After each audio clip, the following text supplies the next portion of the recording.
Welcome to my channel, everybody. I'm really glad that you're here. So we're going to take a step back and change up the subject a little bit. Now, if you're new to my channel, I focus on creature design, creatures and characters. So I thought, hey, why don't I show you how I construct little scenes that I like to use if ever I do environmental concept art for games. Also, it's just fun. It's just fun to do little scenes and constructing these in a way that will help you as a viewer act like you're actually there, feel like you're there. So I'll show you how to do that. So what I'm doing is I am doing a basic hillside. If you're feeling a little inclined to do like a border or something, you can do that. You know, this is going to be slightly off screen if I do a border, so I'm just going to keep the subject matter in the middle right here. And we're going to have a cool little nature scene, but it's going to be rather mysterious. So I immediately start thinking of the foreground. What kind of formations can I put right in front to help pull the viewer in? And of course I am thinking of the rule of thirds. If you're not familiar with what the rule of thirds are, I do encourage you to at least look that up to see how old masters did it. But it's essentially splitting the entire picture plane up into thirds. So if you have, let's say over here, real quick, just a quick little lesson. We have a landscape. Okay, we have 3 sections going vertically. We have 3 sections going horizontally. Wherever those sections intersect, so these are the 4 major quadrants. It's good to have main subject matter, motion, or an attention grabber in one of these areas where they intersect. So this is like the rule of thirds. And of course, in between all of these, you have open areas to experiment and put whatever shapes you want in there. Okay, but we'll move to our scene here. And again, we're going to put some like small stones, maybe some rocks in here. I'm keeping everything very loose. The other thing that I want to do is, if I'm ever doing environmental concept art for a game, for a movie, how can I establish the path that the person is going to need to travel to get from point A to point B? Now, what is the end goal for the person traveling through this?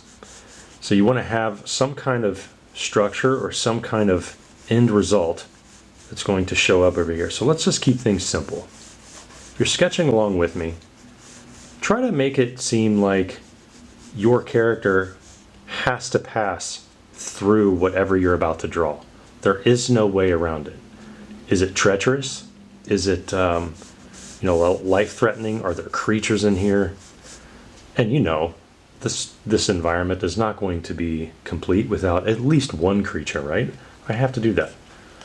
Well, I don't have to. I want to. It's fun, and it gives that video game type feel. Like, well, we have to go beat that big boss in the background over here, and it's about the size of like a large tree or size of a mountain. Let's go do it.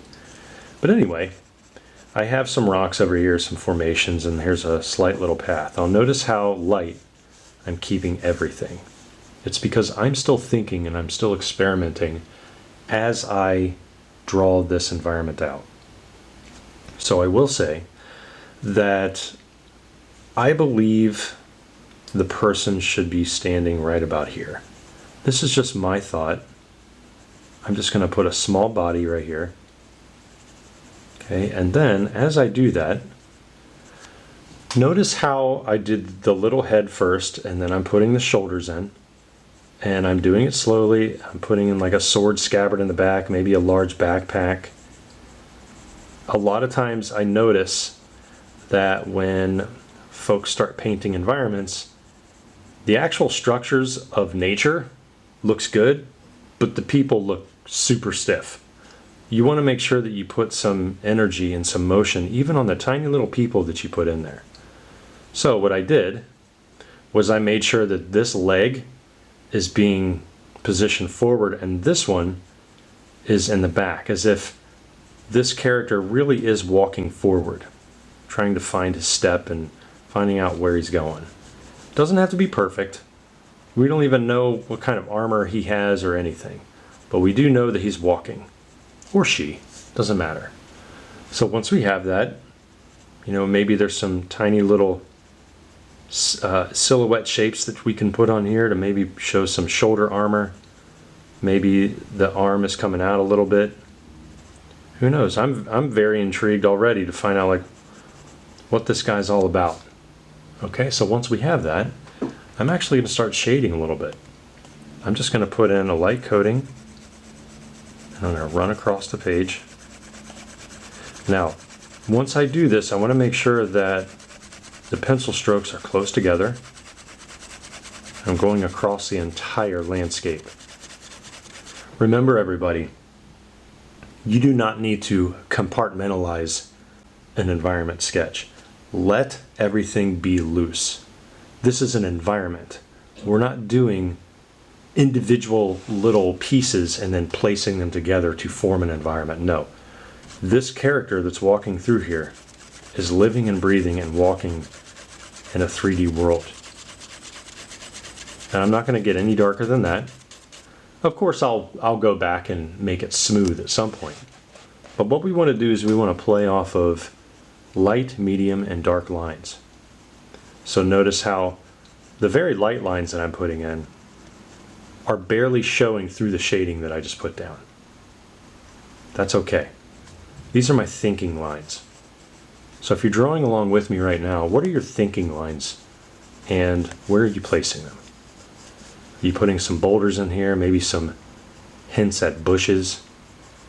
Okay, think about the landscapes that this character might need to walk through. Are you drawing a jungle scene? Are you doing, something cyberpunkish, steampunkish, ancient? Like, who knows? Okay, so the other thing I may want to do is just show some really large structures in the background. Just something odd, almost like a mushroom shape. There we go. So maybe there's a fortress in here that this character needs to walk to. And the other thing is, when it comes to lighting, I'm going to keep everything rather dim and eerie, just for atmosphere purposes and mood. I'm going to shade where the feet are touching the ground. There's going to be no definitive foot shape. It's more of, hey, there's a shadow, and we're going to leave it open to interpretation as to what he's actually walking on. Is it mud? Is it gravel? Is it just a well-worn path over the centuries? It's up to you to decide that. But all we know is he's passing by himself, and he's entering a mysterious land. All right. So the shading doesn't have to be perfect, but I eventually will be passing over it 3 or 4 more times, similar to what I do with my characters and creatures. You've seen my videos before if you're familiar with my channel. I like to pass over them a minimum of 3 times. Notice how inside this little area, it's the smoothest. I didn't press harder with each new pass that I'm shading in. So instead, I'm just making sure that my pencil's sharp, and I'm holding the pencil itself really far back. I'm using a 4B. This is a Tombow pencil. So that I'm making sure that I have enough control where I can have some decent shading, but I'm not getting dark. This human is still the darkest. This is my focal point. But what I do know is that in the foreground here, I'm going to want to define some of the land a little bit more. Just like this. Very light. I don't know what kind of path it is. Maybe it's a man-made path. Maybe it has nothing to do with animals. But I do know that it's still going to have some overgrowth, maybe some small little boulders and foliage. But I don't want to go overboard with it because I still want there to be an open area right there for the character to walk through. Okay, so let's try to fit that on there again. There we go, that's looking decent.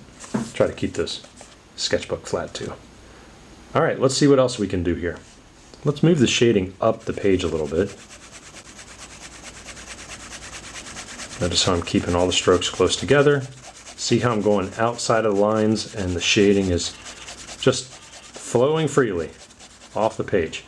These shapes are the last thing I drew, shape-wise.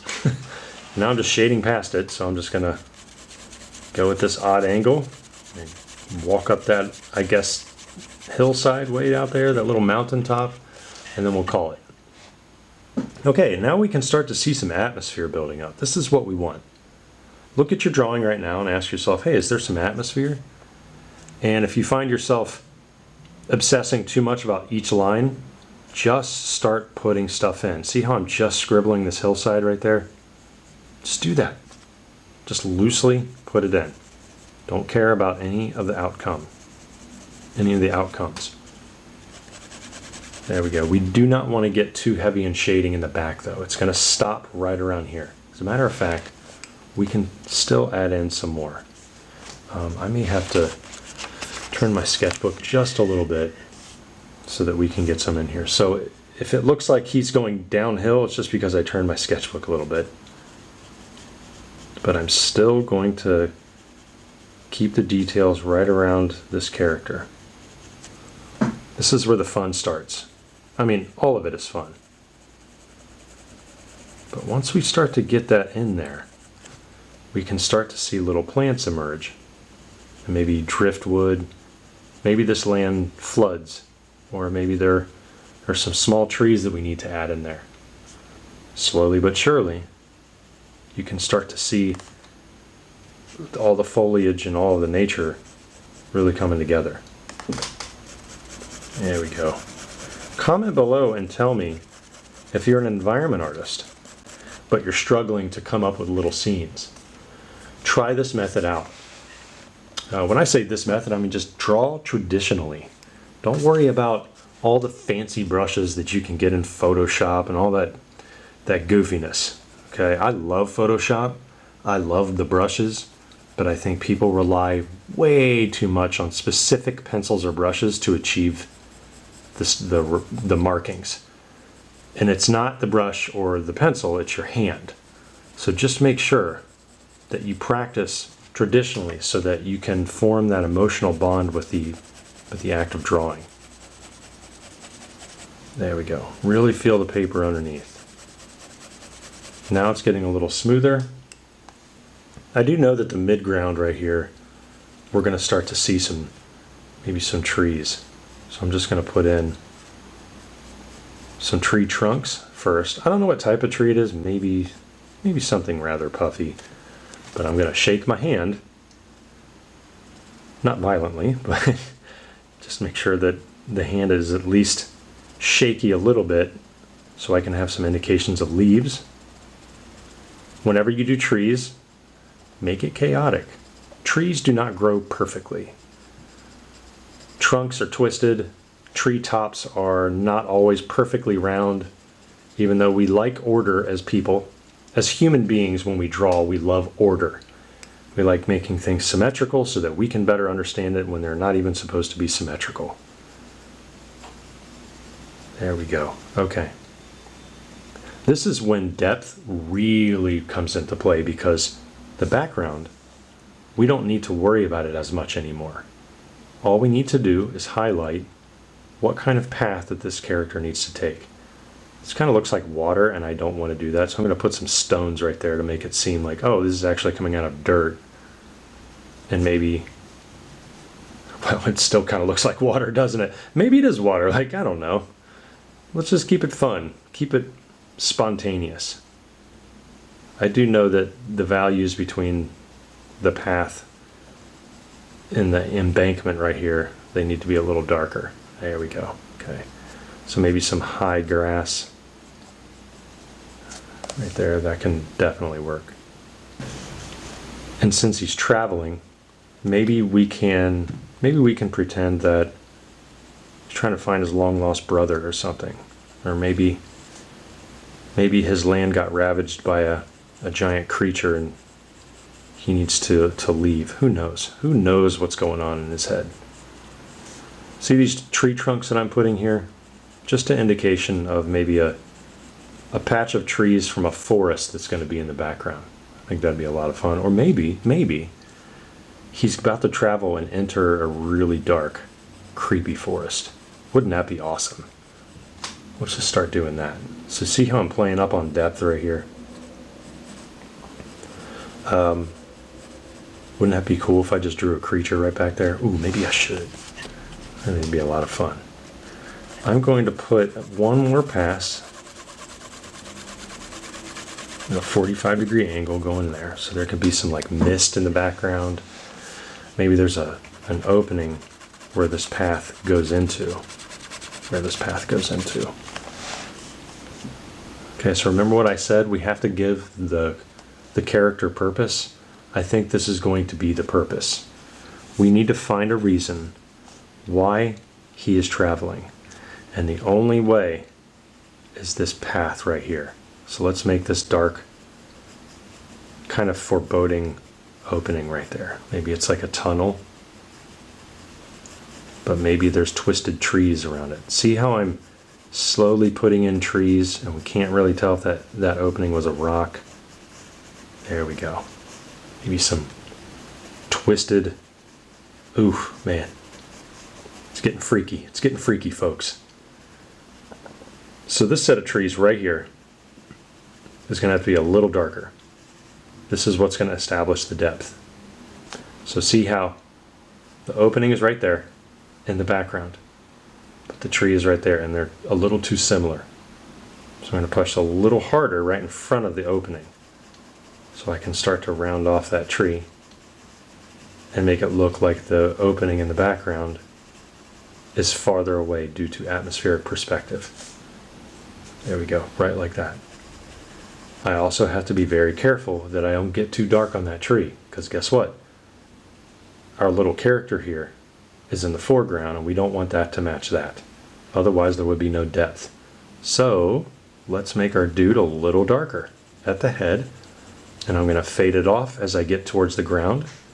And I'm not going to define the feet. Instead, I'm just going to put in some light shading again right underneath there, and almost have it blend in directly with the dirt and the mud or whatever's down there.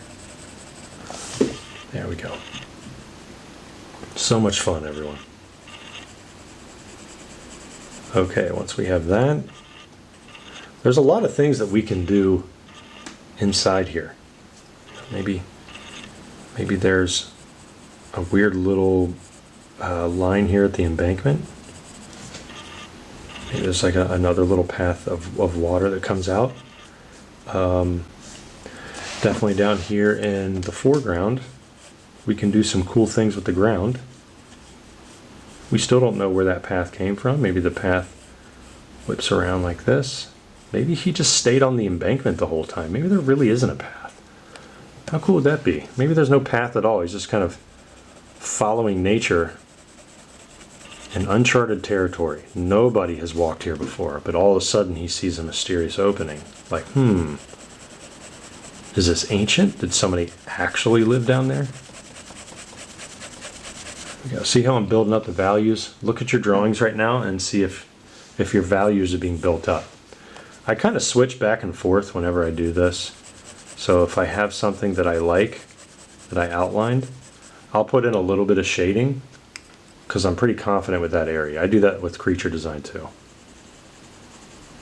There we go. Okay, so I think I figured out what I want to do here. I'm just going to put in some puffy shapes, small, tiny little circles, which will act as like tundra, like foliage, whatever you want to call it down there. And then I'm going to pop off some plants like this, making sure that the plants themselves are a little chaotic, meaning how they grow. See how I did a marking over the leg? I'm going to continue that. Because remember, this plant is in front, so it's going to be a little darker, and now our character is a little bit lighter. This is specifically why I was darkened, I darkened it at the head, and I got lighter as I went down the body, because I knew that the plants in the front were going to have to go over the feet and be darker. So now there's a really cool play on contrast right there. And then we could just keep going. There we go. If you're really interested about my process and like creature design and how I handle client briefings and all of that fun stuff with concept art, games, and film. I started a Patreon. It's a growing community. It's a bustling community. Definitely check that out. There's even stuff, if you just want to join for free and poke around, that's totally fine. We have a Creature Design Workshop Discord. It's absolutely free to join for that. That's where I conduct my mentorship, so check the links in the description below for all of these. I will say that my live streams are reserved for my Patreon, so if you want to learn some nitty-gritty design techniques and behind the scenes of what I do for creature design, definitely give a thought about joining that one. Okay, here we go. Now we're having a lot of fun. So hopefully you're picking up a lot of really cool tips here. And if you also have some tips that you would like to give viewers, comment below. Let's hear it. Let's hear your tips, especially if you're a professional environment artist, you've been doing it for games and film for a long time, or you just love environments. Let's have it. Let's hear it. All right, I'm going to start shading a little bit on the outside. There we go. Okay, turn it one more time. Well, not one more time, but a little bit more. Come down here at the bottom. Ah, so much fun, man. Okay. It's really starting to come together now. We're starting to see foliage in the background, cool looking trees.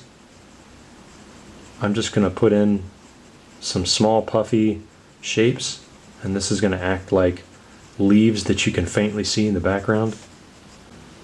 This character knows that the only way into the secret valley is through this dense, swampy forest.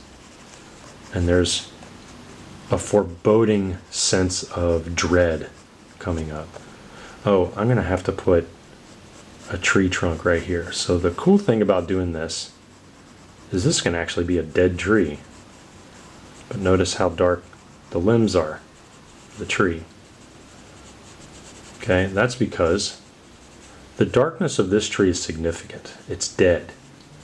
Maybe it's a special tree. Maybe our character stayed the night at an inn, and then during midday, he finally got to his destination at the old tree in the embankment. Old dead tree. And it's going to stand out more than the others. So let's put like a weird twist on some of these limbs. I should say branches. And this is the one excuse I can give for making the foreground object as dark as the character. There's a connection between the two.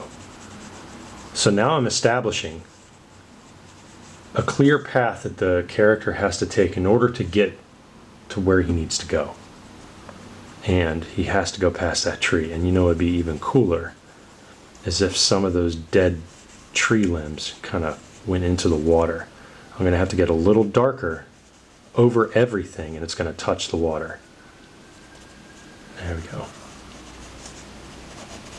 So now that we're starting to fill out this environment, I want to start thinking about some secondary details that we can put to really establish the realism of this setting here. So the ground that he walked on, right in the foreground, or right up front here, I think we should establish at least a small little landmark. Something fun, maybe a stone, and I'm starting light, and I'm just rolling some shadows off to connect to the ground. See how puffy all of the shading is? So we got the ground coming over to the rock, and we got the rock growing right here. Well, the rock being right here. We're not going to show the separation of dirt and rock. We want to keep that mood. We want to keep that sense of wonder. You know, to try to come up with something similar, it's kind of like knowing what the creature looks like too soon in the movie, and then you don't want to know what it really looks like too early on. It's kind of the same way with environments. Think about the joy of knowing that you don't know something. Like, I wonder how the story is going to unravel. Or is that a person down there, or is it a creature? And we can't really tell. So here I am drawing this thing, and it kind of looks like a dead plant. But is it really? Is it a plant? Or are these weird plant-like insectoid arms coming out of a tree trunk? Something strange. So each person viewing this is probably going to have his or her interpretation for it. That's what makes this so intriguing and so much fun. When I would study environment paintings from Thomas Moran, he had this awesome ability to put in shrubbery and put in bushes, but not really define what the leaves actually were, where the branches were. Or I should say are, because his paintings still are brilliant. Whereas Albert Bierstadt, he did stuff really meticulous, and they were detailed, but they were beautifully done. So each of those artists had some merits to it. Okay, so what I'm doing here, I know that my environment sketch is going to end somewhere down there. I don't want to go too in depth on that. So all of these little bushes that I put in here could be growing up this embankment. Maybe this is an old tree stump, who knows? I started to lightly shade directly over it, keeping the strokes close together. And that'll help me make everything look smooth. I don't want the scratchiness to show up unless it's deliberate. So now what I'm going to do is I'm going to go over this at another angle, right where the bush line ends and the dirt begins, and I'm going to make that dark. So why am I doing that, do you think? Not only does this add in depth and mystery, but the lighting in this scene is it's eerie, it's ambient. There's no harsh direct sunlight in this environment. So the shadows, the cast shadows, they're not really going to be well defined on the forest floor. So what I'm doing is I'm making sure that if I do have shadows, I'm going to show the darkness of where those objects are, but I'm not going to define the shadows to the point where we can see, like, the edges of all the shapes. Got to keep that intrigue alive and well in this drawing. Okay, now that we have established some of the shadows down here, I'm going to press harder on top of all the shadows, because some of these bushes, some of the shrubbery, they got kind of lost.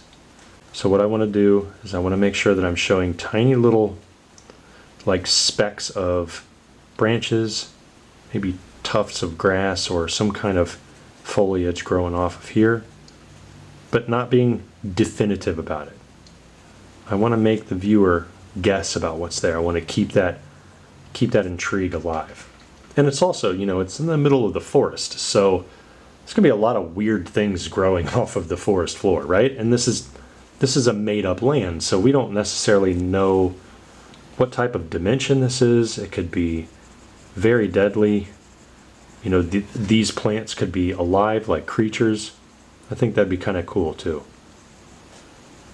And here, oh man, this is when you've earned the spot for details, because this is the controlled area that we want to focus on. But we have to make sure that we have to maintain the depth within this. So, we clearly established the foreground. We've hinted at the midground. The background has very light shapes in here that we're going to revisit too. Remember that weird dome shape right there, and we got some trees. So now that I've seen this evolve, I'm not quite sure that I want to keep the path down here in the water anymore. I'm thinking that maybe the path that this character needs to travel is up this hillside to go inside of a weird fortress. So maybe there's like a little opening up here and a platform, just like a very ancient castle-like structure. It's very formidable looking, very weird. Let's just keep it going. But we have to fade this out down here. So I'm just going to play around with some of these shapes again. Comment below if you're having a lot of fun doing this. If environment sketching is something that you would like to see me do more of, you know, I'm definitely up for it. Oh, and by the way, I recently posted something, made a public post, so just go into my public post in here, and I just asked the channel, all of you guys, what do you like seeing me draw the most? And I've been getting some awesome stuff, awesome feedback, and I read everything, okay? I take it, I want to make sure that you guys are learning as much as possible. That's what I'm most concerned with. So if you see me doing something in the past that you wish I would do more of, please tell me. You know, if it's specific creature anatomy lessons, fine. If it's environments, if it's robots, mechanical structures, all of that stuff, I listen to everything. I take it to heart. Okay, so I know that over the past couple years, people have been asking, hey, do some environments. I'm like, yeah, man, environments are freaking awesome. I love doing them. Okay, I have to make sure that I don't curse on my channel either, or else my videos will get banned probably. Okay, so now that I know I need more in this area, I'm going to start shading in that area without any concern. I'm just going to lightly place some pencil strokes in a couple different directions and move right past the trees. I don't know what that's going to be yet, everybody. Oops, I actually moved the camera here. So let's see. And then, since these are going diagonally, maybe I can do one that's almost vertical across everything. Let's see what happens.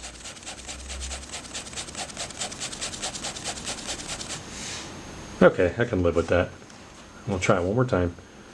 Slightly off from the other angles.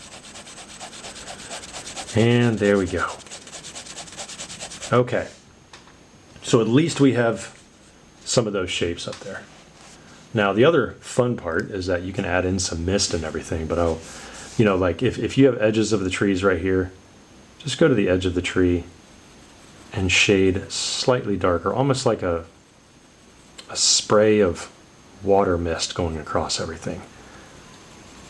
It will show up, so please don't think that you're just going to ruin everything if you put in some shadows across your hard-earned details right there. Okay, just make it puffy. Make it look like you accidentally smeared it, but you deliberately shaded it to look like that. Okay, but speaking of smearing, just keep your finger and your oils away from the paper and you should be fine. Okay, so let's take a step back. Let's see what's happening. Okay, so it looks like this hillside needs a little bit more definition. So I'm just going to shade up this hill right there. And as I get up there, now I can clearly see that maybe our fella needs to walk up this hill, and there's a door up here, like a big door. So I'm just going to darken the door area right there. And maybe it's a big door, who knows? Okay. These trees, I should probably make them a little bit more gnarly, but I think they're good enough for now because they're so far in the background that we don't really need to know what they look like. We just need to know that they're there. Our imagination can fill in the gaps on that. See all the in-between light foggy areas? That's good. That's good. So down here towards the ground, I'm just going to fade in some more fogginess working up towards the tree trunks. And then I'm going to get darker in the tree trunks a little bit. And there we have it. That's how we layer on fog and mist with a pencil. Now it's very ambiguous what's going on in there, and I didn't even erase it. I didn't need a blending stick. I didn't need to use my finger and not tell anybody that I did. It's there. You saw me do it. So try that. All of this land right here, there's a lot of opportunity to have some like paths moving up that direction. I'm not really sure yet how, but maybe there are no paths. Maybe our fella right here is just going to walk up on grass and make his own path. Maybe this structure is 1,700 years old. Maybe it's 3,000 years old, 8,000. Who knows? You just found it for the first time. Maybe there's a creature inside. Maybe there's an old gypsy. A lot of really cool possibilities here. We don't want to make it easy for them, that's for sure. So what I'm doing here is I'm doing small little tufts of grass, starting darker, moving lighter, and I'm moving the pencil strokes upwards. And they're all going different directions. Kind of like exploding fireworks. Okay, and then what I didn't think of before, but now it might be a good idea, small little cliffs going up there. So maybe the land is kind of cut. Maybe a lot more water traveled through here at one point. Okay, and then all of these strange shapes are remnants of a once very, very vibrant and violent stream. You know, hundreds of years ago, thousands of years ago. I think that'd be kind of fun. And then this hillside up here, maybe it was like that deep at once. Who knows? It'd be kind of cool. I think I want some more branches hanging off here just to show how creepy that is. Really skinny branches too. Yeah, there we go. Okay. And then I was going to put some leaves on this tree. Maybe it's, this poor thing is hundreds and like centuries years old and centuries old, and then maybe it doesn't have much, but I do know that I want some vines hanging off of this. That would be cool. This is why it's important to have sharp pencils, so that your little vines like that, little shapes that you want to put in here, stays crisp. Okay. And then down here towards the water, maybe some twisted plants you can kind of see in the background flowing over the water. So now there's a really awesome play on contrast. There we go. I'm starting to think that maybe our dude needs a bigger backpack right there, like something like that. And then the sword and pack of stuff that he's got, like, I don't know what he's got. Maybe he's taller than we thought. So maybe the feet will go down here. We don't want to go overboard. Okay, there we go. A lot of fun. Comment below if you're an environment concept artist and you're currently working on a game, or you're doing something for your portfolios. I'd love to hear it. Our Creature Design Workshop Discord is for all walks of life, all skill levels. So if you have some personal sketches that you'd like to show off, you want feedback on, you know, we have our own personal sketch threads on our Discord. We have critique forums. You name it, we got it. Creature Design Workshop Discord. Check out that link in the description below for that one. There we go. Okay, now we're starting to see that structure in the back. That really weird, mysterious, looks like a grape. It's a mysterious grape. There we go. Okay. Probably even put in some bushes up here. Maybe some indications of some trees. Maybe some fallen trees. There we go. Oh man, we could just keep going on this. So right over here, where the open area is, where all that mist is, they're going to have some more twisting shapes, lightly drawn. They're going to equal how dark these tree trunks are in the mid-ground. We won't want to get too dark, so we're just going to leave it. Okay, let's fill out just a little bit more of the foreground here. There we go. So much fun, everybody. If I were going to give one piece of advice to all aspiring environment concept artists, it is this: have a purpose for your environment. Because when you do an environment, you're showing the world of not only your world that you're inventing, but also you're bringing to life what was just words. So if you can show where the character needs to be going give the character a purpose. If there's no character in it and it's just an environment, what can you do to pull us into the environment? Why are we looking at it? Okay, give a focal point. So if there's no character, is there a fortress in the background? Is it desolate? Okay, if it's desolate, what are some remnants of it being desolate? Are there skeletons because there's no water and the animals died, creatures died? If it's in the middle of space, what is it in space that's going to intrigue us? Okay, think about what you as the artist can do in order to pull everybody in and make us want to know more about that environment. All right, so I hope you liked today's lesson, everybody. If you want to see me do environment sketches, I'd be happy to. Thanks again, and see you next time. Peace. Hello, everyone, and welcome back to my channel.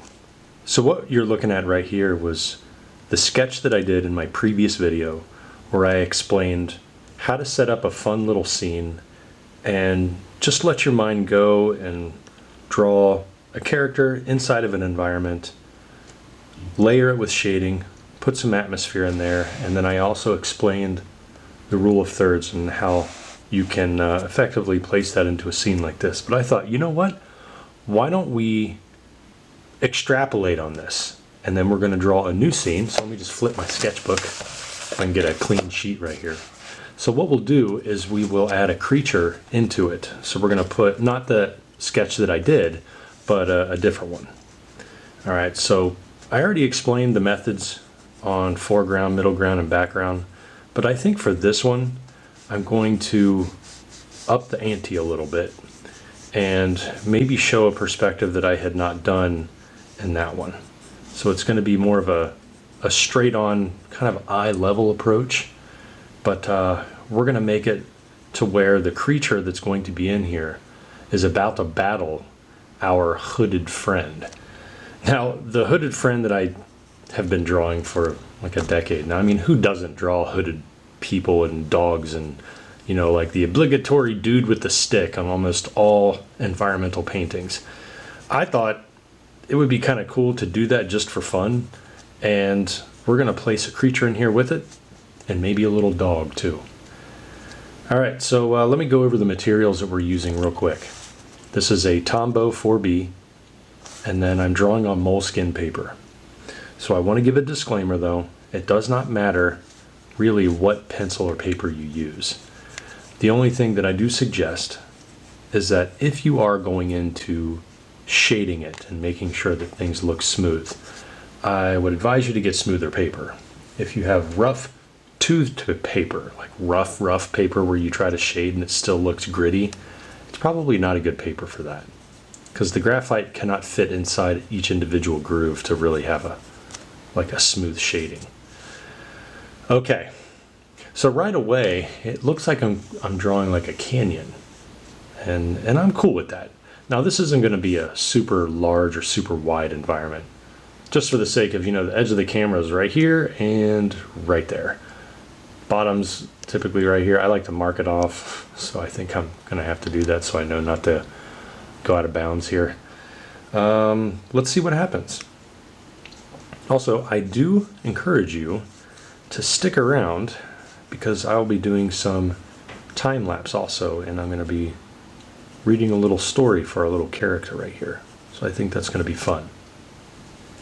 So what I'm doing now is just establishing with some very light gestural lines where I could place some boulders and some rocks. There is no real setting that I'm thinking of other than maybe desert, and the only way in and out, similar to the swamp that I drew last video, the only way in and out though is straight ahead, but maybe through a crazy cave. But you know what that means. It probably means that there's going to be a beast coming out of that cave. So let's see what happens. I think right away, you know, just to make the composition interesting, I may have our dude right up here. I'm not sure yet. I think what I want to do is establish that just the little, not lagoon, but like a little quarry right here. When it comes to this, like if I like the overall beginning loose sketches, I will place some shading over top of everything. But I'm going to do this meticulously. Very slowly, I'm going to bring some value across the entire thing. And this is something worth repeating, I believe, is that when you do environments, it's good to add atmosphere, fog, or whatever across everything, unless it's a bright sunny day and your environment does not require any mist or fog or eeriness. But for the sake of mood building, I'm going to make this as eerie as I can. Okay, so you see the direction that this is going. We're just going to hit it in direction number 2. Those of you venturing into my channel and you have never seen me draw before, you have never heard of my methods or whatever, I want to welcome you. And also, my shading technique is that when you shade in a minimum of 3 different directions, it helps you fill in all the gaps, or at least fill in most of them. Gaps as in the pencil strokes going back and forth, you want to keep close together. And sometimes you may slip up and open up the strokes a little bit, but you're going to start to see some smoothness happening, and that's what you want. All right, so we need to figure out where we want this fella to be. And I'm thinking that he just climbed down maybe this steep little trench, like the hill part of it. So I'm going to put indication of a head, and then I'm going to make it to where his legs and his arms are kind of catching his weight, like he's trying to get down but still be cautious. So maybe this right leg right here is kind of jutted outwards like this, have a little curve to the leg. Okay, and then I'm not really going to show his feet. I mentioned this in the last video, but you don't have to get every single little detail. Remember, this little dude's pretty far away, so you're not going to see the boots or anything if he has boots on. You're not going to see all that. Instead, you're just going to see him placing his feet down on that hard surface. So we're going to have the little backpack on, like a little sword scabbard, or whatever he's wearing. Maybe he's got like an overcoat on. And then I think what I'll do, this is why it's good to keep a sharp pencil. The arm coming out here, we're going to give him a short sword. Not too long, but not quite a machete. Something in between here, just big enough. Yeah, that does kind of look like a sword, doesn't it? Well, screw the short sword idea. There we go. Yeah, sometimes that happens. I have an idea of what to do and then it doesn't turn out the way I wanted it, but it was kind of like a happy accident at the same time. So here he is. He started up here and then he's slowly starting to make his way down, and he heard a noise. I think that's what's going to happen. So he heard a noise, and then there's going to be a creature coming out of here. I don't know what type of creature yet, but let's have some fun with it. Okay, I do kind of like these rocks, so I'm just going to place some more shading around these rocks. You know, one of my favorite artists is, Frank Frazetta. I love all of his stuff, and growing up and in my artistic career, I always look back at the power that Frank Frazetta had in his silhouettes and his action poses. Just really, really great stuff. And I always liked how he isolated his warriors, and then that way we can concentrate solely on the body, and then he placed shadows around the bodies so that we didn't lose focus about what was going on. And I think that's what I wanted to try to accomplish here. Notice how I'm putting in a little bit more effort right around his feet with the shading, just very light. If you want to know how I'm holding my pencil, it's towards the butt of the pencil up here, and then I'm squeezing it. It's kind of like a Venus flytrap, but it's light. And then I pull it back like this, and then it enables me to just go, back and forth when I need to. Okay, and Don't worry, I'm going to probably be putting in some broken down trees. Maybe this used to be well, it is a rock quarry now, but maybe it was a stream at one point. So there's probably going to be some super ancient petrified wood down here. Maybe some weird trees that kind of hang over. Maybe there's like a little stream here. I don't know. Let's find out. But guess what, guys? We're going to do the creature now. You're probably wondering like, whoa, this early? I'm like, yes, this early. And it's just going to be an outline. And I think what I'm going to do is I'm going to make this creature not an insect, but like a hulking beast with huge forearms. And I want to make sure that I'm not boring with it, which means this creature is crawling from wherever it came from in the cave. Okay, so it's probably ducking. It's probably having to reach for, I don't know, like a rock crevice to get the rest of its body out there. And oh boy, he sees, or it sees, our little dude right there. Now, I don't really know what's going on with the creature's body yet. I don't know what the face is going to be. All I know is that it's humanoid and hunched over, but about the size of your house. Okay, so that is all I know. And I'm indicating where some of these muscles could go. So, you know, like the bicep right here, the forearm. There we go. It's probably the deltoids right there, just a big hunchback. What was the cave opening turned into its back. So that means that the cave is probably going to have to be much bigger. I'm going to stop, actually. I'm going to stop. The way I like to build up these environments is I will like to give my own self some ideas of what I want to do and then come back to it to see if it's going to work.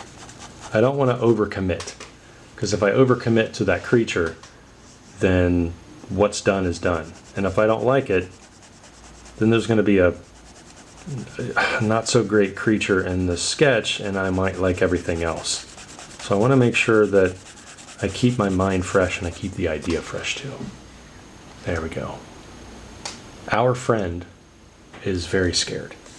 Very scared. But he's prepared. He's prepared. This right here, this is actually part of the hill. I don't know what. Hold on a sec. There we go. Okay. That just looked kind of weird. And I think I'm just going to have to correct that leg a little bit. There we go. Almost like his left knee is resting on the edge of the ravine. Kind of like that. Maybe he slid down. Maybe there's some rocks that he accidentally tumbled over. And that's what woke this creature up. And the creature came out like, what? Like, what are you doing in my territory? And they're about to fight. I don't know how it's going to end up, but they're about to fight. There we go. Okay. I'm also getting some more ideas here as I think of this story.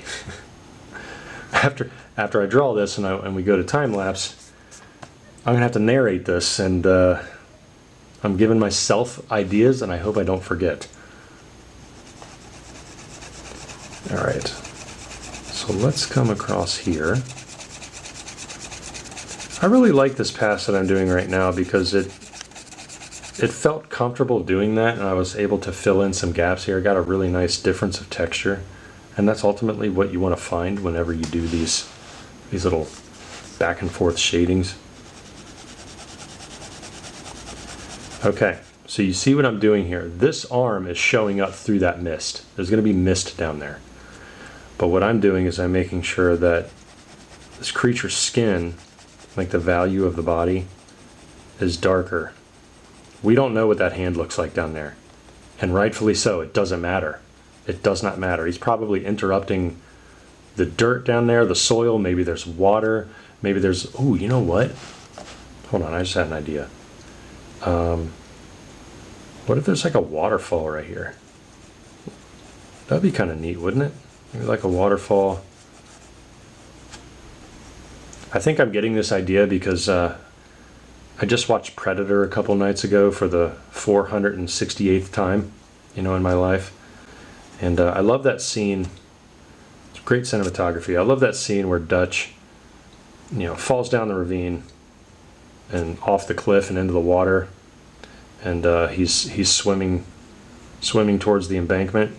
It's right before he gets all the mud on his body, and he looks up because it's dusk, and he knows that he needs to act fast. So it's about to be nighttime in the jungle, and he looks up at that full moon, and then like the lagoon is there, the trees are wrapping around. It's just a really great shot. Love that shot,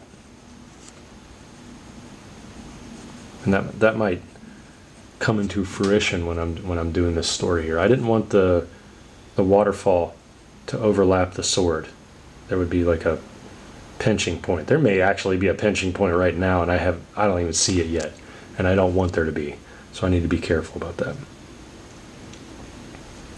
Okay, this creature, I really don't want it to look like a rancor, because we've seen that dozens and dozens of times. Okay, so maybe we can just do some funky stuff with the back. There we go. And then something really mysterious. How's that? Tentacles. When in doubt, add tentacles. Okay, we're going Lovecraftian, guys. Okay, so there's some tentacles here. I'm going to show you how to really make those pop. There's some tentacles here. I'll even show you how to bring some of those out past the others. It's just all a matter of pressing harder in certain areas. That's all. Maybe this thing doesn't even have any eyes. Who knows?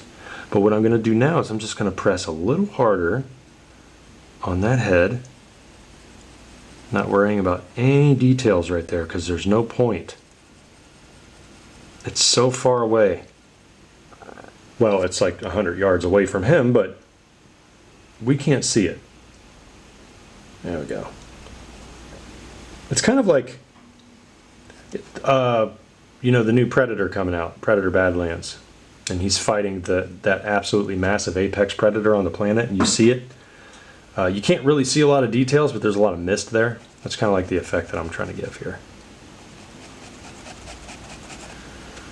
I know a lot of people's been given the trailer. A lot of people have been complaining about this new Predator movie, and they fail to realize that it is a teenager. He's in training. He does not look like all of the really awesome older Predators in all the other movies we've seen. I just wish people would realize that. He's young. He's like our version of early 20s human. All right, there we go. If you guys are interested in how I construct my creatures and humanoid creatures and everything for games and film, I invite you to join my Patreon. You can join for free just to kind of snoop around. There's something for everybody. I have 3 main tiers, and with each tier you get something special. I do my live streams on my Patreon also, but this is where I get into the nitty-gritty of all of my creature designs, my anatomy, what I study on a daily basis, what my briefs look like for clients, etc. So check the links in the description below for that. And then also, I do run a mentorship. So be sure to email me at bobbyrebholds@gmail.com if you're interested in becoming a better artist too. All right, so now we're getting some cool details in there. I think I got too dark on that shoulder. That was by accident. So I don't want to use my eraser, and I think I'll just use that to my advantage. We'll see what happens. We need to start figuring out what is going on with the rest of our picture here. So I'm just going to add some shading. Let me turn the drawing a little bit. Just going to add some right here, and then go past the body. Now, if you do this technique that I'm using, where I shade over everything, I draw some, I shade over everything, it may look a little almost smoky at some point. That's okay. Just keep everything light so that when you come back, you can start to put in some darker elements to the environment so that it looks, like it has some good contrast. That's what you want. So like this little foreground detail right here, where I'm putting maybe some rocks, put maybe some more shadows right here. I'm just drawing as I go, putting in little crevices. This place is ancient. It's probably never seen a human before. And this creature is just like, dude, like, I live here. I don't know why you're here. Okay, now that we have that, you can start to see those rocks really come into play. There we go. Comment below and let me know if you're working on world building. One of the things that I'm going to be doing in the coming months and for the rest of my time on YouTube, however long that is, I'm going to start doing some more world building along with my creature designs. I want to place the creatures that I make, and I want to show you how I place them in the environments. World building is so much fun. We all have these crazy ideas in our head of alien planets and different factions, and you know, whether it's sci-fi, fantasy, a period piece, something ancient, you know, it's just so much fun. Okay, now that we can see the foreground really taking shape. So I need to think about what's going on down here on the ground. So it's probably going to be a dry, not lake, dry stream bed. Maybe something down there. Of course, this creature needs water to live too. So what I'm going to do is I'm going to keep everything here dark, but I'm going to make our eye travel down and up and to the head. Okay, because this dude, our fellow friend here, he's the focal point. We know he's going to fight them. But we also want to see some importance on this creature too. So let's drink. I can't even talk tonight. I don't know what's happening. Let's bring the eye into the picture. And by doing that, I think it's going to allow us to really focus on some cool details. Okay. Oh.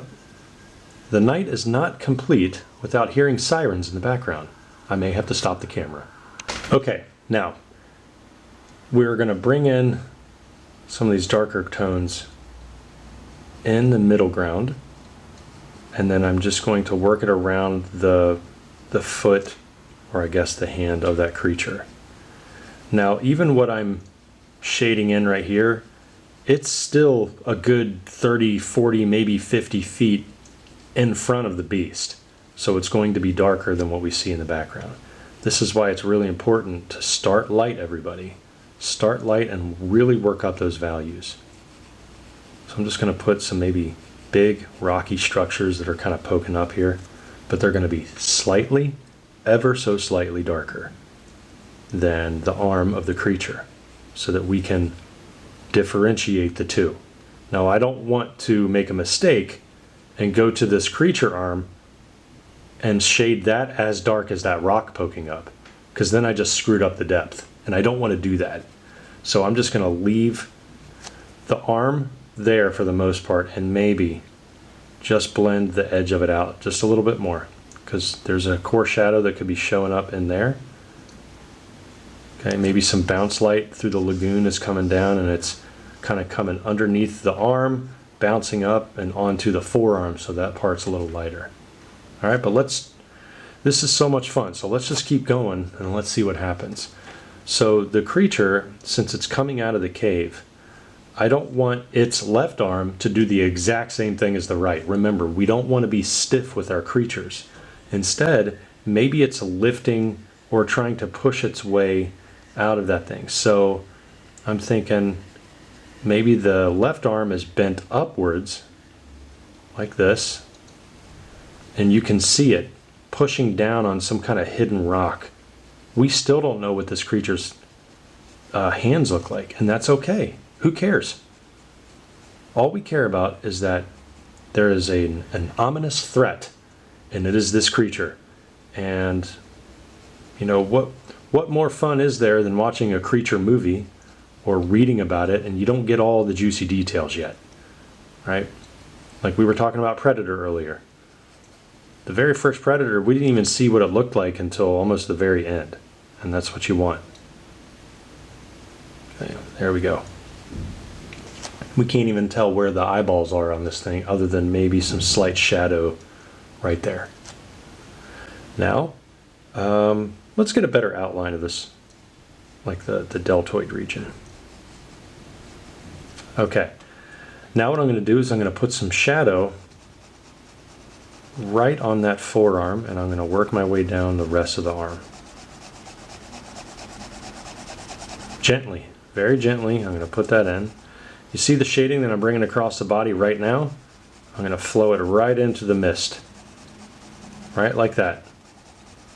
I'm going to get the shadows first. I'm just going to get, not necessarily shadows, but I'm going to get the value of the skin first. And then I can draw the creature's features on top of that. So in order to make it look like it's crawling out, this left knee is going to be poking out right here. So it's kind of like if you were to just kneel down but still be on your feet, and you're trying to move around like that. You know, I know it's kind of hard to explain, but think about it. Think about like grabbing your knees and your feet are still planted on the ground, but you're kneeling down by the floor. It's kind of like what it was doing, and now it has to get out of the cave. So this right here is the knee, and it's bringing it forward. It's almost directly under that forearm. And by doing that, I'm going to need to put some shadow right around that bicep. So I'm just going to use small circular motions. There we go, right like this. As I mentioned before, if you're interested in how I built that environment from my previous video, be sure to check that video out. You know, I'll link it in the description below too, but also it'll be as an end screen card for this video too. So, you know, you can skip ahead if you want to see it, or, you know, I encourage you just to watch this whole thing and then watch it. But, you know, you do what you want. I think it needs more tentacles too. I really don't want to make this look like Cthulhu either. It's kind of crazy. Maybe it just needs more tentacles out the chest, you know, and I'm not done with the back yet. There's going to be some crazy stuff happening. If you have survived our little journey this far, I encourage you to sit back, relax. If you're drawing along with me, that's great too. You can draw along as I do some time lapse, but I want to tell you a story about our little warrior right here. I want to tell you how he got into this position, and maybe he survives and maybe he doesn't. So let's see what happens. He had been walking for days. No sun, no stars. Only the dim, colorless glow that seemed to bleed from the clouds above. A sky that never quite turned to day, but refused to surrender to night. His boots sank into black mud with every step. The forest had thickened, twisting into itself. Branches like ribs closing around a forgotten heart. Even the air had weight now, damp and heavy, filled with the rot of things that had grown and died too many times over. He moved in silence. The warrior had long since learned that sound was a luxury. In these woods, noise was an invitation, and the forest never declined. He carried no torch, no companions, only a sword strapped to his back and a mind fraying at the edges from too many battles. Some said he had once fought for kings. Others whispered he was a curse that wandered from battlefield to battlefield, leaving nothing behind but silence and the smell of ash. He no longer cared what they said. All that mattered now was the road, though even that was beginning to vanish beneath the roots. It began with the vibration underfoot. The ground ahead sloped sharply, trees leaning at impossible angles, their roots clinging to the soil like desperate fingers. The warrior approached the edge and saw it. A ravine, deep and black, carved like a wound through the land. Its walls were slick with moss and shadow, its bottom lost to the dark. A cold wind rose from below, smelling of metal and old fire. He felt something in it, not life, not death, but memory. He felt, and beneath that wind, faintly, something breathing. He began his descent. The slope was treacherous, mud giving way, rocks breaking loose beneath his boots, tumbling into silence below. Halfway down, he paused. The trees above seemed to lean closer, their silhouettes watching like sentinels. The world had gone utterly still.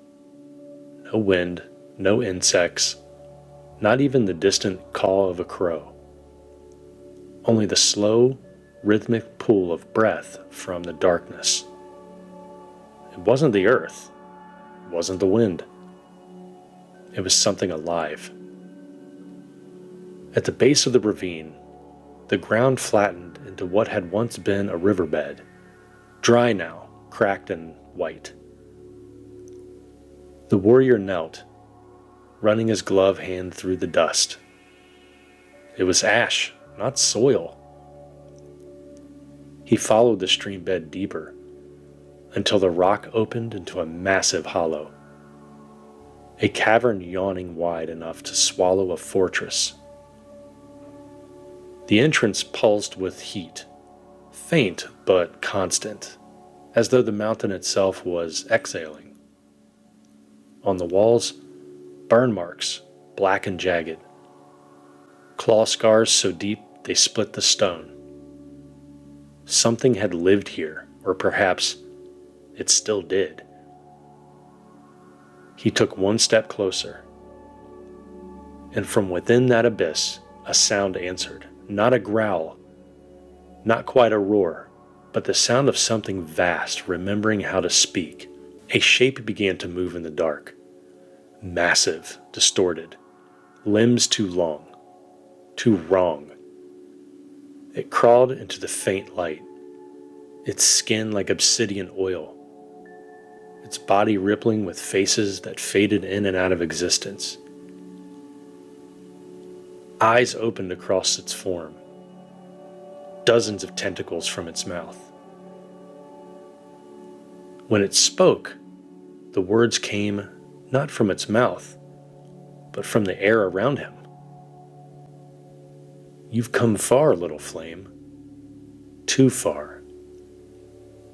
The warrior said nothing. He simply drew his blade, old steel, its surface etched with runes half erased by time. The creature moved, impossibly fast for its size. The impact shook the ravine. He rolled aside, the ground splitting where he stood. Shadows lashed from the beast's form, cutting trenches through the rock. He ducked one, deflected another, countered with a strike that drew a single streak of dark blood, blood that hissed like boiling tar when it hit the ground. The thing laughed. "You bleed the void itself, mortal. Do you think you can kill it?" He didn't answer, only charged again. The fight was chaos and rhythm. The beast's claw tore through the stone. His blade sang through the air. Sparks lit the cavern like flashes of lightning. Every blow echoed upward into the forest above, until even the crows dared not call. The warrior's strikes grew heavier, faster, each swing fueled by something older than rage. And when the creature lunged once more, he turned with it, driving his blade upward into the core of its chest. For a heartbeat, everything went silent. Then came the scream. Not sound, but pressure, ripping through the air like a storm. The beast convulsed. its form unraveling into a storm of black mist that fled back into the cracks of the cavern, leaving behind only the echo of its dying breath. The warrior stood alone, the taste of ash and iron in the air. His blade was cracked, the runes along its edge glowing faintly before fading to nothing. He drove it into the earth and knelt. The wind that came from the ravine was still hot, as though something deeper still burned. He knew this wasn't the end. It never was. For every shadow slain, another stirred somewhere else. He lifted his gaze toward the mouth of the ravine. Above, a single crow had landed, watching. Its eyes reflected the faint red glow from below. As he climbed, the forest began to move again, leaves trembling, branches whispering. The world was breathing once more. By dawn, he was gone. The ravine remained silent, save for one sound, the drip of molten stone, deep within the cave, as if the creature was still dreaming, waiting for him to return. Thanks everybody for watching me draw today and also listening to the story behind our little warrior. So I just want to give a shout out to all of our channel members, all the subscribers, and all of the new Patreons. If you're interested in signing up for my Patreon, check the link in the description, and I'll see you there for more in-depth lessons on creature design and world building. Thanks again, folks. Till next time, peace. Hello everyone, and welcome back to my channel. So today we are doing one of my favorite world building exercises. I'm going to sketch or show you alien rock, plant, and creatures separately. So there are little elements over here on the side. And then on the right side, we'll build a whole scene together using those elements. So the reason I like doing this is because it allows me to set up my entire picture, and I'm not inventing the elements as I go. I already put some thought into the types of things that I want to put into the environment. So we're going to keep things pretty simple here. I'm actually sketching with a black Prismacolor pencil. You guys can sketch with whatever you want. Typically in my videos, I either sketch with a Tombow 4B or a Faber-Castell 4B. This is moleskin paper, but there's many other brands that you can use. So for example, Kansan, you can use Strathmore, or whatever you find closest to you. All right, let's get into it. First things first, I'm going to keep this particular image vertical, just because of the layout of my picture. So you don't have to sketch the border.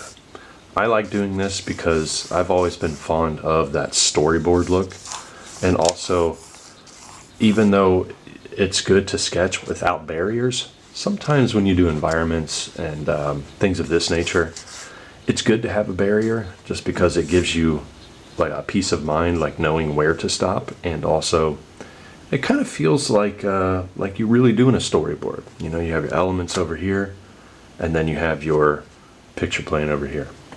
What I want to do now is think about the overall layout of my environment, this world that I'm building.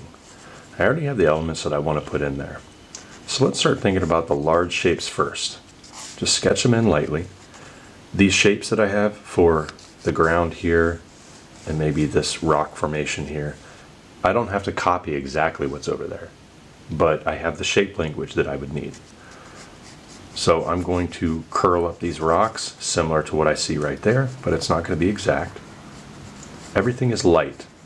I'm not even worrying about the creature yet, because the environment itself, the plants, foliage, everything, I have to get the layout looking good for that, and then I will find the best composition for the creature.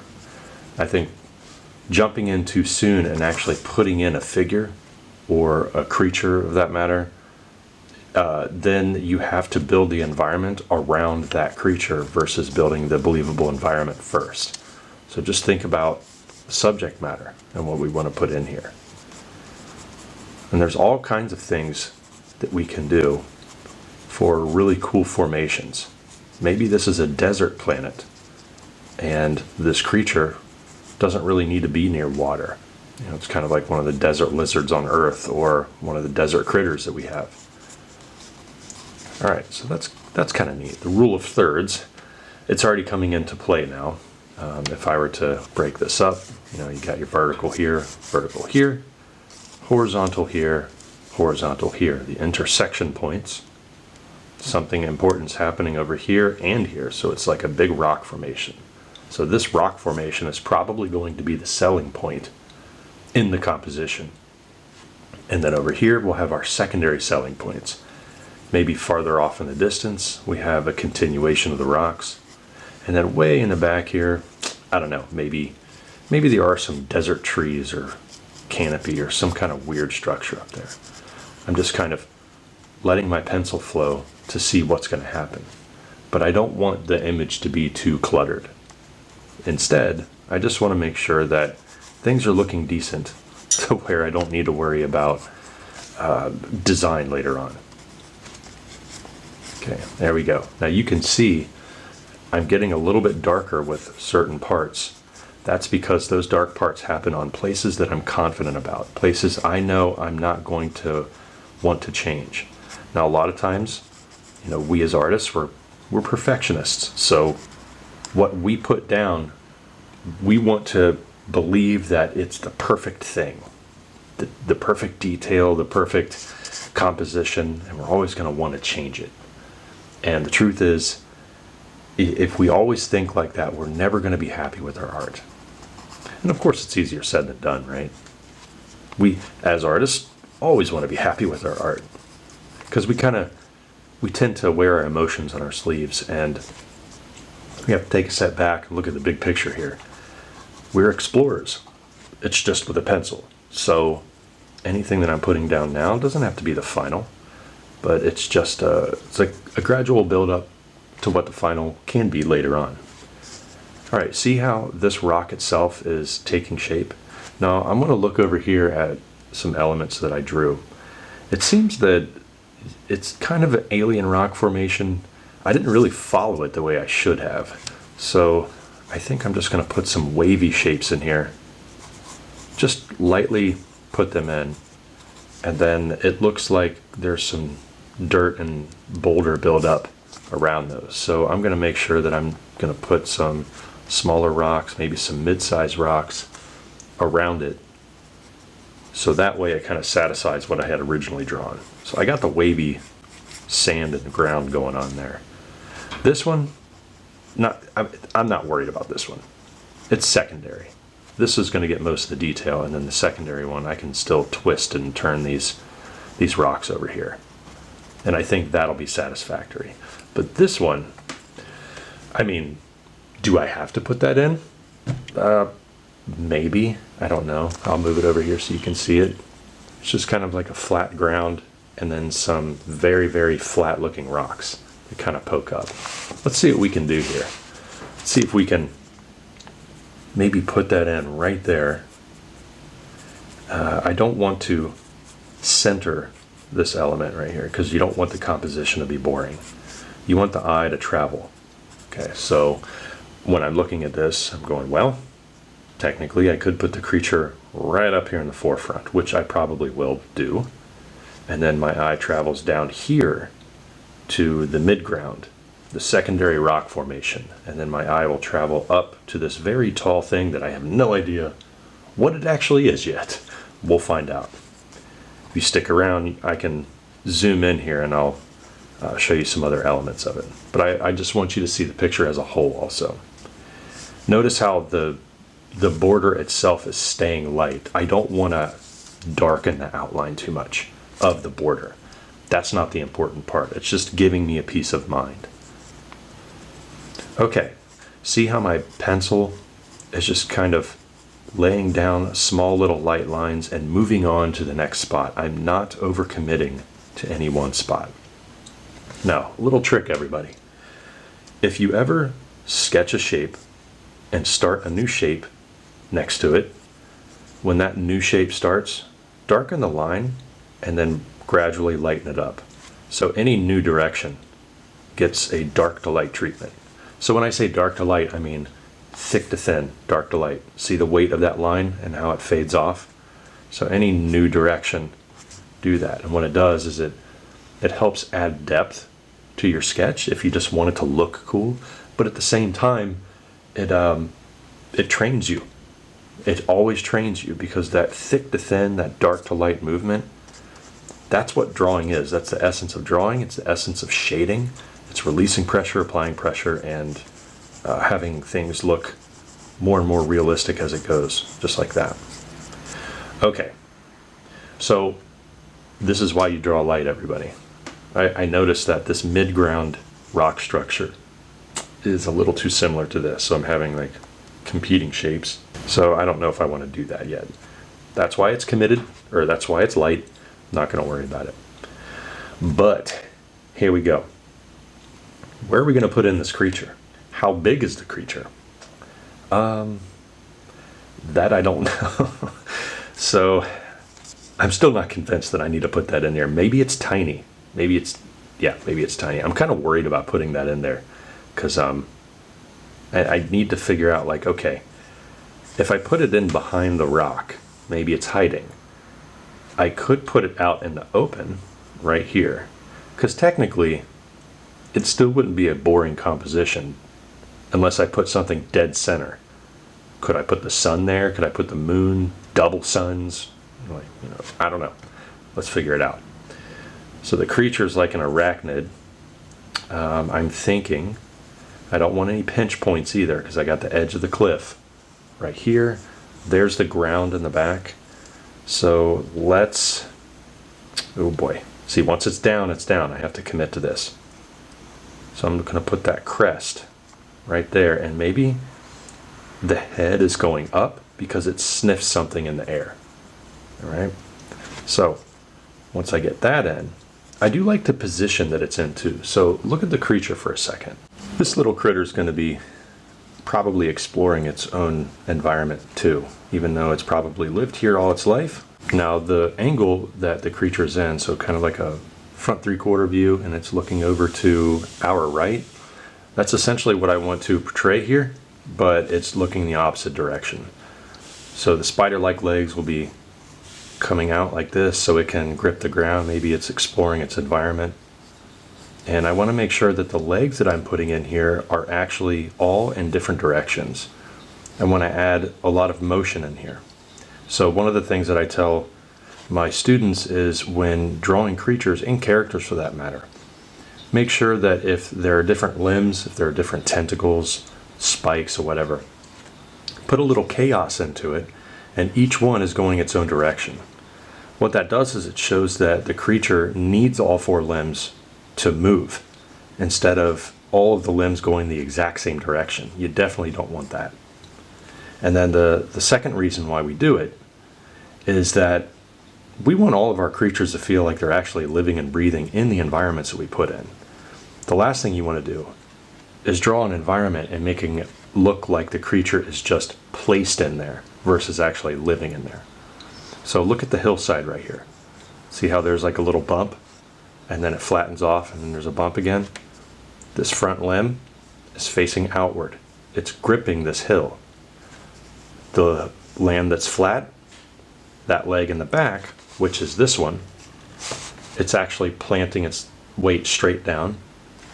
And then since the hill is flowing off to our right and going down, this arm is going to reach out for that to try to anchor its body. So you see all the limbs they have a purpose. Now what I want to do, since I'm happy that the creature is right there, I'm just going to lay down some shading, and what this is going to do is bring the creature slightly forward from all the other things that I've drawn, especially in the background. This is really the only thing that I have shaded yet, or even attempted to shade. That's it. That's all I want to do. It's not a lot, everybody. This is the focal point. The rock itself, it's looking over towards that rock. So maybe it catches a food source on here. Maybe we can put some like small little critters, like, I don't know, because everything's going to be very lightly sketched, and at this point Remember, we're treating this like a storyboard. The world that I'm building in here is just being scratched on first. There's no hard details yet. Not unless I really want to bring attention to certain parts, which I will here in a moment. Now, the dark part that I'm putting in here is where the shadow is, right underneath this crevice, this little rock crevice. Okay, and then the creature itself, it's pretty bumpy looking, and I'm going to put some textures in here to show that. Also, I don't know what these are. Probably feelers or antenna or maybe something like that. And I'm going to put that in over here on the mouth. And I'm just going to try to honor this original idea as best I can. It's going to move up here so you can see the whole thing. Right, like that. Okay, so now we're getting somewhere. So now, once I start having the outline in here and things start looking decent, I can start plugging in some more details. You don't want to jump into details everywhere. No, because we got the foreground and then the middle ground. Our creature is in the middle ground. So the other thing, since I shaded the beast, it's going to be in shadow. So I'm thinking the light source is going to be coming from this way. So that means everything on the right side of this rock structure and also the ground and the creature is probably going to be in shadow. And I want to make sure that those shadows are cast correctly. And also, even though this is world building and thumbnailing, this is not definitive. It's just indication first, and then we can always get in and fix details later. So the other thing I want to do is I want to put a slightly darker shadow directly under the body. Okay, so what that's going to do is it's going to signal he or it is in the shadow of this big rock. So I'm going to have to make sure that the darkness that I put down here on the ground is actually going to go up here underneath this rock right here. And it's going to be right in front of the creature. So that means that the creature itself is probably going to be a little darker. And I'm using small little circular motions, and I'm just going to shade in like that. The thing I love about black Prismacolor is the texture on here that this pencil gives is way different than a graphite pencil. Comment below if you agree with me, those of you that have experience using black Prismacolor. It's really cool. The only thing is, if you find yourself in the habit of erasing a lot, which I don't suggest, you pretty much cannot erase black Prismacolor, because once it's down, it is down. So if you're sketching an environment and you find yourself erasing a lot when you draw in general, and you want to train yourself not to erase so much, well, this is going to force you to do that. So it's a mental barrier we got to overcome. Got to trust your drawings, everybody. All right, there we go. So now this creature itself is sticking out, which is good. So what I'm going to do is I'm just going to put a very, very thin layer of shading on the rock to our left, like so. And there's going to be no shading on this one. I'm going to keep this one just line work. As a matter of fact, most of this should be just line work. It's not going to be anything that we need to shade heavily. Some of the world building videos that I have posted before had a little bit heavier of shading. Since this image is a little bigger than what I was drawing before, the majority of the shading is just going to be in the creature and then the surrounding rocks, like really close to it. Speaking of surrounding rocks, I'm just going to put indications of like small little pebbles and smaller rock formations just around it. Notice how the rock formations coming up are also in shadow, because that brings really nice contrast between the midground, or I'm sorry, the foreground, and then the rock in the midground. See that difference right there? So when I go back here, these tiny little rocks are directly under the body, and I want to make sure that the darkness of the body matches those rocks. We want to keep the shadows uniform. Okay, there we go. These are the two little hands. Maybe that's part of the rock that sticks up, so it kind of looks like three hands there. So too late now to change that. I don't know, maybe the creature has 3 arms coming down. That's just my creature, like I don't have to follow this exactly, so maybe that's what's happening. The other thing, I'm going to take some of that dark shadow on there and I'm just going to fade it off into the ground coming at us. Oh, the other thing about shading with black Prismacolor, it takes up even more space than graphite. So when you shade, it's always good to keep these things sharp at all times. Black Prismacolor wears out very quickly, but it's definitely a pencil worth using. Like I said before, the textures you can get are awesome. Okay, there we go. Some of these details are really starting to come in now, and they're a lot of fun. Still not sure where I can put more twisty rock formations. I mean, yeah, I could put it here, but I don't want to get too high with it. If I get too high, it's going to compete with this. And speaking of that, now I'm thinking that those forms in the background really could twist up like this. So maybe if you were to watch this in a movie or I'm just looking at a video game screen or something, that this is the focal point, like something in the back. Maybe the creature lives in this giant stalk. Kind of looks like a twisted termite mound.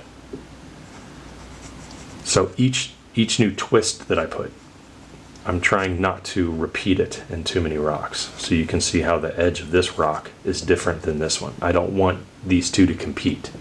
All right, this one's the most important one. There we go. Right like that. I'm just letting the hand and pencil explore the shape while keeping true to the main silhouette, like the main outline right here. Okay, if you're drawing along with me, label these. You know, like label what you want this world to be. All right, is it desert? Is it Arctic? Is it a jungle that you're sketching? And underneath that, you know, you can write it underneath the image. Also write, hey, what's the apex predator? Or what kind of creatures live here? What's the temperature like? Well, all these cool little notes that you can give yourself for the world that you're building will help you, you know, realize the types of creatures that could be living in it. You know, the more information you give yourself, probably the more fun you're going to have while you're sketching these things. There we go. Put in some old details right here, some shading. I'm just going to put some values behind that leg. I want to keep that leg darker than this rock, definitely.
Okay everyone, now that we've watched me sketch this scene out using elements that I have over here, let's recap on how you would tackle this from scratch. Sometimes it'll help if you write down what you want to draw before you do it. World building takes a little bit more planning than just simply busting out a picture and hoping for the best.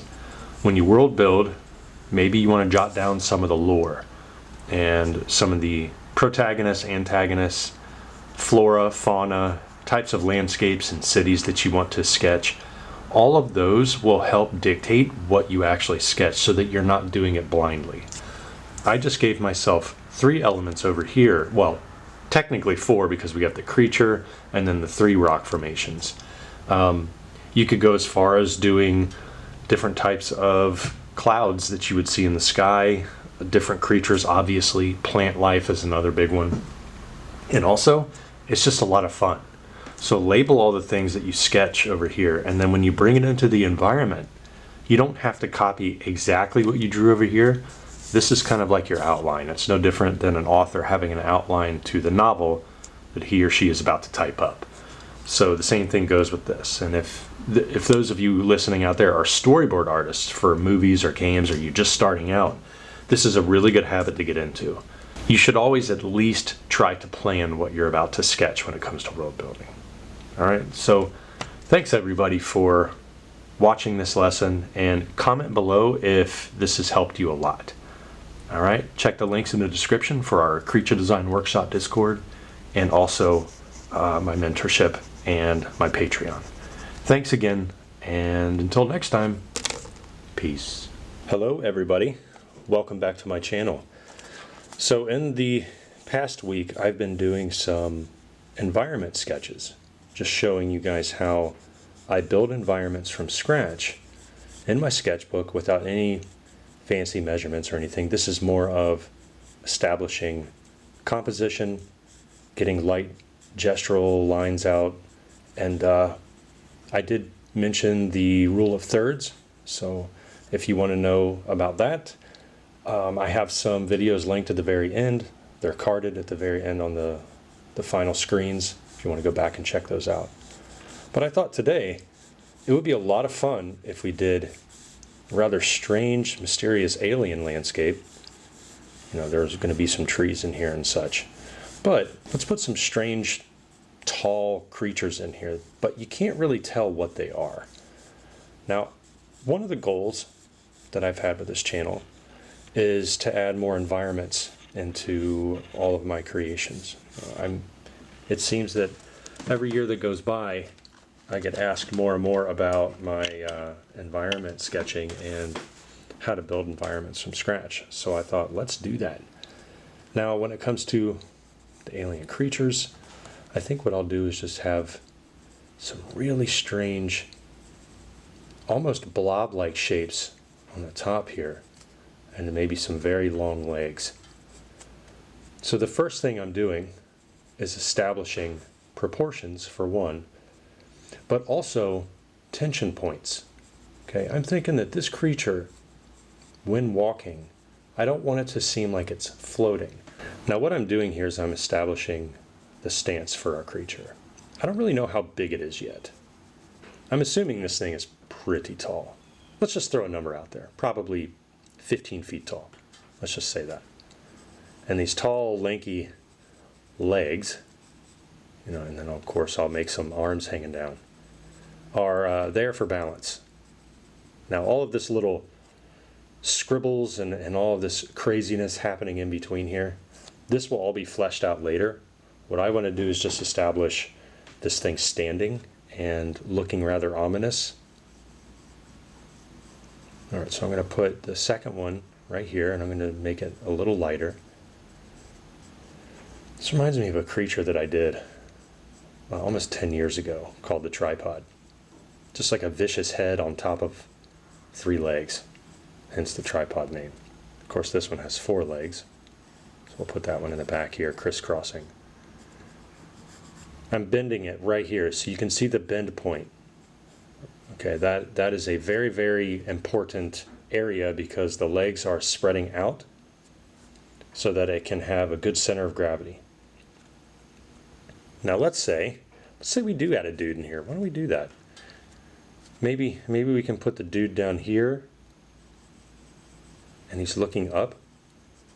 Maybe he's I don't know, like not a space fighter, but an explorer, a land surveyor, but for planets. And he was caught off guard. He's like, wait, what is that thing? He's got no weapons. He doesn't even know if he needs the weapons. Make sure this is in view here. He may need weapons, or these things may be harmless. Who knows? But he's just kind of standing there wondering what he should do next. He's going to phone it in to his boss, relay it back to the team, be like, hey, there's some living things on this planet and I don't really know what to do. Okay, so the next thing that I would do is cover the whole thing, especially the main subject matter, with one simple layer of shading across everything. Now right away, this technique is different for a lot of people. People would probably start to shade only the creature and leaving the back the way it is. But you have to remember, this is not cookie cutter, which means shading this first and then trying to shade the sky around it. No. Remember, when you do environments, everything is interconnected so that everything gets layered together. This astronaut, the creatures, the rocks, and whatever else I decide to put in here, they're all part of the same environment, the same ecosystem, the same mist and fog and whatever else is there. Okay, so you can always build on top of the background. I'm holding my pencil awkwardly. Hold on. I don't know if I can bend this correctly. Let's see what happens. Okay, that does not feel right. You guys don't know what it's like off camera here. I'm actually standing over the camera and trying to shade this. It's such an awkward angle, but got to do the uncomfortable ones sometimes. And try to take the glare off here. Let me adjust the lighting and then I'll get back to it. Okay, I cut down the lighting intensity a little bit, so maybe that'll help. I've actually never experimented with this luminosity before. There's like 4 or 5 settings on my Torgem lights, so we'll see how this one goes. So far so good. Okay, I don't want there to be a tangent right there, but it may look like there could be, unless the arm comes up and then the hand is here. So maybe he's like waving hi, or it's like, hey dude, what's up? You can continue to walk around. Maybe he's signaling to it with his fingers, kind of like sign language. That'd be kind of neat. And also, this is a pretty barren landscape. I don't know if there's going to be much here, but I could change my mind. All right. Okay, so I think I'm just going to go in another direction again, one that I haven't gone in before. I'm just going to tilt this a little bit. So some of the subject matter there might be off camera, but I'll adjust it back.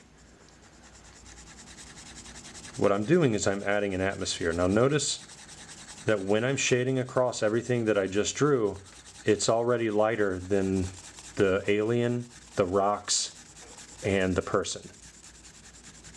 That's important because the background shading that you put in here, it's just to establish the overall tone, and just make sure that stays the lightest. You can always get darker, can't get lighter. Okay, that'll do. I think that's good for now, because we're going to be adding in a lot of atmosphere too. So I know right away that parts of the edges of this creature are not going to be seen well on purpose. I want this creature to seem like it's walking through mist or whatever else might be on this planet. You have to go up a little bit so you can see his feet. Okay. Comment below if you love drawing aliens and creatures, and let me know what kind of personal projects you're working on too. I love hearing that stuff. And I love seeing it too. We do have a Discord, everybody. It's free to join. It's called Creature Design Workshop Discord. It's a bustling community. I believe, I have to ask my moderators, I think we hit like 8,000 members, which is just absurd. And everybody loves drawing, and we love doing our monthly creature design challenges. I usually give a brief on the first of every month, and we have our own internal judging system based on, like likes and if people follow the rules, making sure that like the brief was followed. And it's just kind of like for bragging rights. Everybody's getting better at their own pace. Maybe a little intimidating first, but man, is it a lot of fun. So check the links in the description below for that. And I'm happy to say, with a little shameless plug here, that I started a Patreon, finally, after all these years, right? I started a Patreon in August, and it dives deeper into my creature design process. So I touch base with a lot of my creature design stuff here on YouTube. But on my Patreon, I go in depth about, with live streams. I show behind the scenes client work, stuff that I do for video games, movies, commercials, board games. And I also give you guys fun little assignments as if you're in school. And these assignments they directly correlate with trying to get a job as a freelancer, as a video game concept artist. And, just to overall improve your art in general. So if you want, join my Patreon. You can even do that for free too. And I got 3 tiers. I keep things super simple over there, man. So there's that. Okay, so for the alien, whatever this thing is, I am starting to pinpoint tiny little dark areas. Now you're probably wondering, like, what are those? These areas are designated for shadows only, because I'm thinking that when I put in these little crevices, it'll help define the overall shape of the body. Like right here, these 2 little ones right here. Maybe those are armpits. Okay, maybe these things, like this zigzag shape I got going on here, maybe that is an arm. Maybe this is the shoulder and it wraps around the entire head. Remember, this is alien. Anything goes. And I will show you some techniques on the sfumato technique.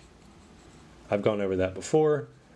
In layman's terms, sfumato, it's very ancient, but it is essentially, some edges are sharp, other edges are ambiguous and rough and atmospheric and smudgy.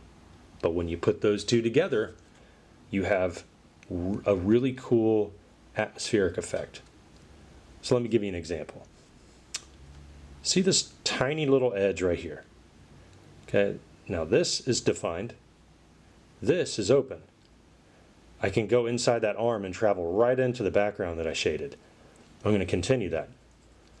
It's almost going to look like fog is bursting from the body into the background. That's exactly what I want. And what that does is, if you build up that technique and see how I'm fading it off into the background, like that, it gives a sense that, oh, well, maybe there's like a patch of fog that's right next to the body, and he's just walking through it. That's the illusion that you want to give. Another example for some atmospheric help here. See this leg? It's like insectoid. It's darker. The reason it's darker is because it's shadowed.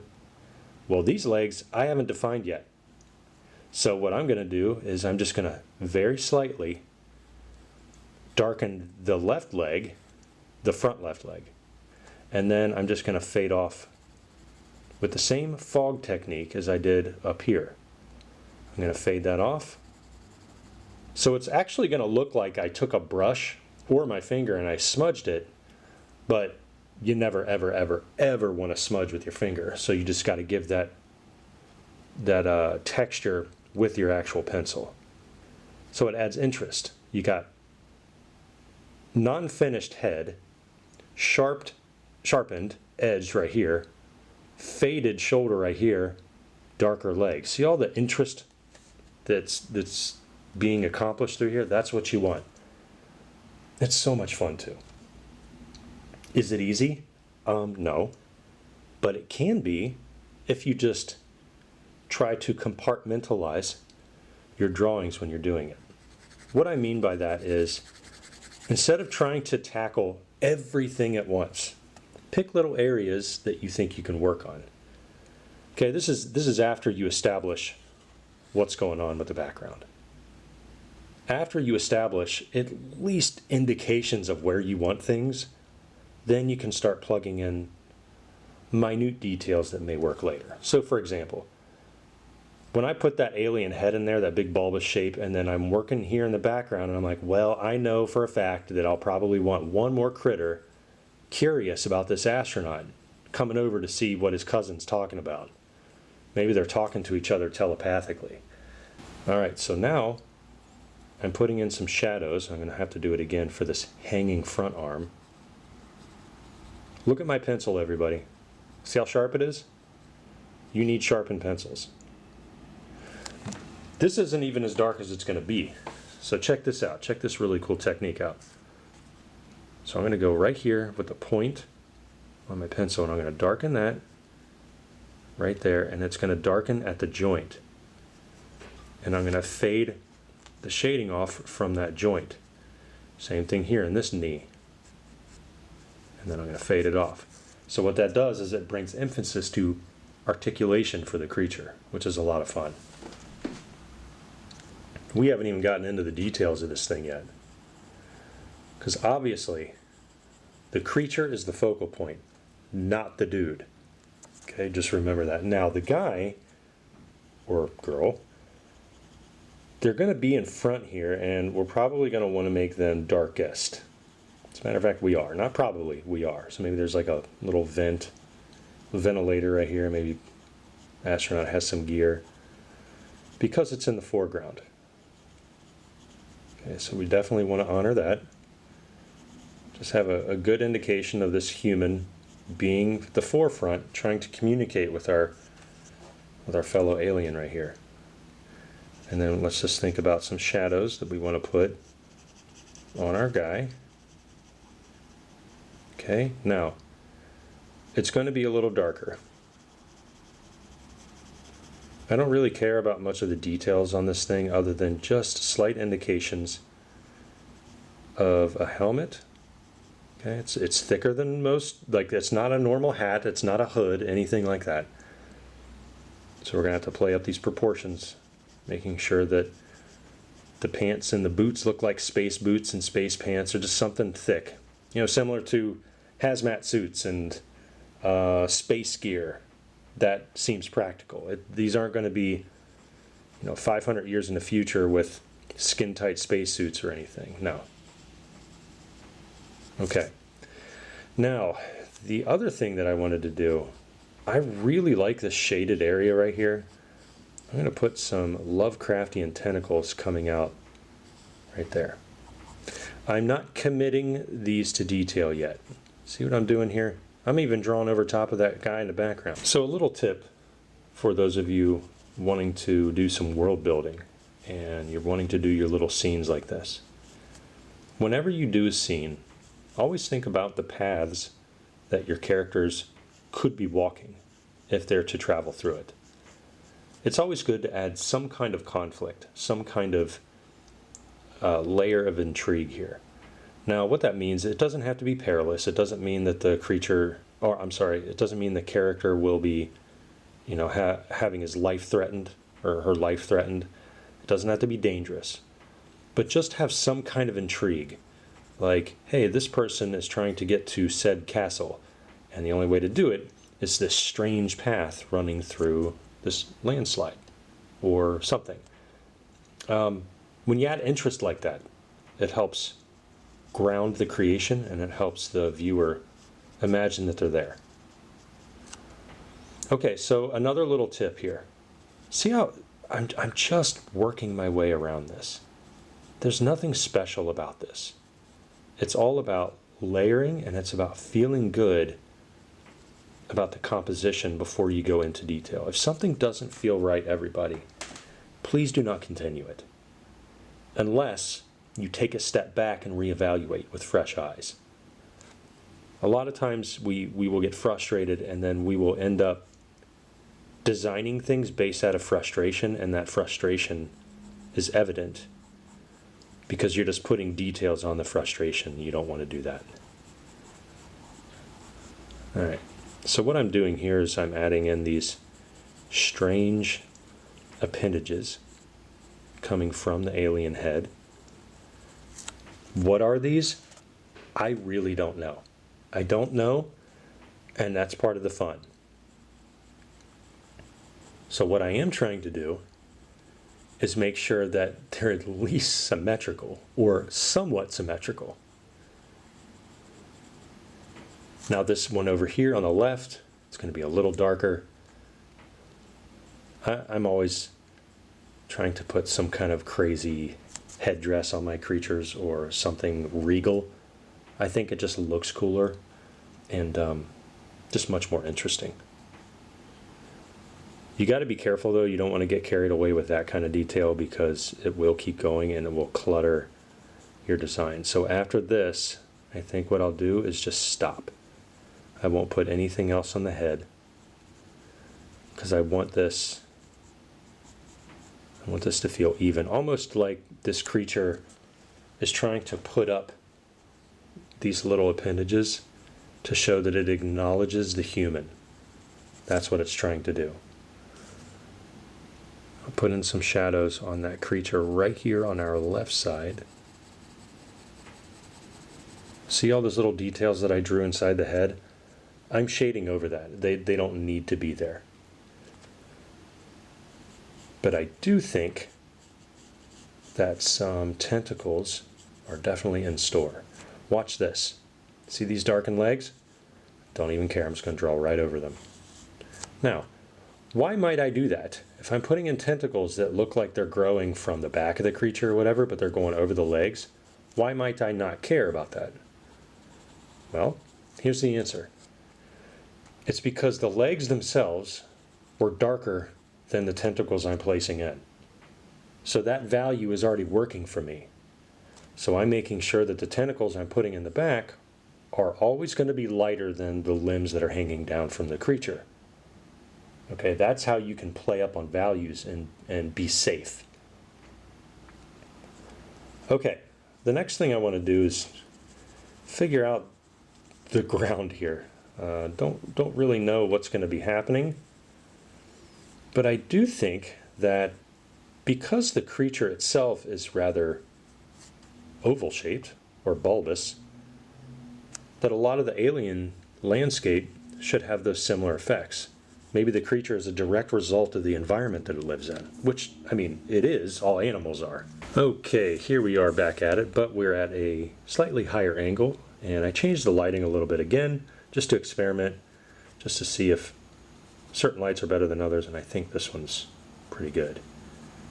Okay, so what I can do now is indicate with some darker lines where the mouth may be located. See how dark I'm making these tiny little shapes? This is because I'm confident of where that mouth should be. Now, I'm not overcommitting to any one jaw, one tooth, or anything. I'm just indicating where some of the shapes could exist for teeth. Maybe the open mouth is right there, and that's it. That's all I need to worry about. So now what I can do is I can take my pencil and I can slowly start shading over top of that. If you're doing this with me right now, if you're drawing a creature that's similar, when you draw darker, add some lighter values directly over top. And then you're going to hit that at angle number 2 as in shifting the direction in which you shade, to smooth that out. All right. So now what we've done is we've added a layer of interest right there, an area of focus. See these black lines on the side? I'm going to take small circular motions and I'm going to slowly fade those off into the body. So what this does is it kind of gives me some much needed texture and body shapes right over there, as well as taking away super harsh outlines that I don't want. It's almost like the creature has a massive overbite, and this is just the tiny little bottom jaw. The mouth is open.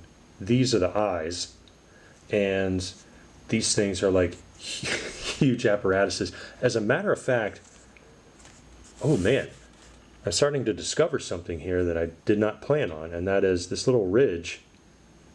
I'm just going to continue it right up into the head, and maybe it's all interconnected. Yeah, that's kind of cool.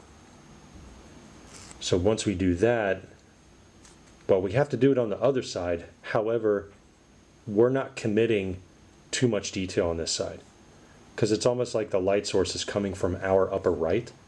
So this whole side of the head and this appendage is getting a rather massive highlight. So that little ridge that I put in the head, that's going to act like a separator. There we go. Okay, that's cool. I got to be careful with these because it kind of looks demonic, and I don't want it to be demonic.